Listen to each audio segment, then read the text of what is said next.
Our group works on robotics and automation systems, specifically in cases where humans are inherently involved in the tasks. For instance, in an agricultural setting where you have manual labor, we have healthcare cases where we have nurses helping patients, with getting out of bed, as well as obviously clinical robotics where we have patients as the human user and as well as the clinicians who are involved in the work. In the landscape of robotics, a lot of research is being done on fully automated robotics, where we look at tasks that are completely carried out by the robots. In our case, we looked at human involvement in the task, where when you consider the human and the robot performing the task collaboratively, we would achieve a better results than having the robot alone.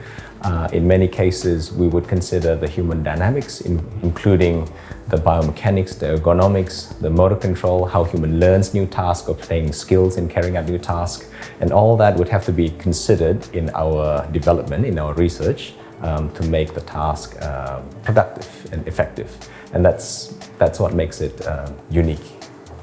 Primarily, the impact can be felt in the community through our applications. For instance, in clinical robotics, we help people with stroke patients and develop diagnosis tools and therapy treatment. We provide better accessibility to therapy for stroke patients because there is obviously a shortage in clinical manpower.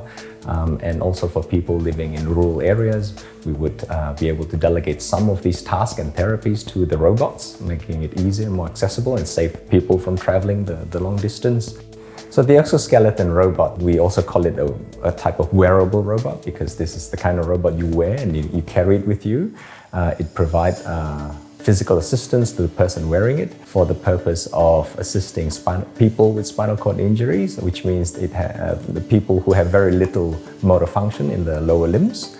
It is a platform that is developed with Fourier intelligence. We are working closely with them. It is currently a prototype which will be in production next year. Once we can get that technology in a more accessible way, then we hope that people would be able to have better mobility outside of the wheelchair, for instance. Wheelchairs are great for flat ground, but it's always difficult for people with disabilities or injuries to be able to get up and reach, carry out daily tasks that require you to stand up. So that's one thing in terms of accessibility, but also there are a lot of benefits in being able to stand up for people, a lot of these patients. Not only from the physical health point of view, but also from a psychological point of view to be able to talk to someone face to face on the same height. That's always something that people highlight.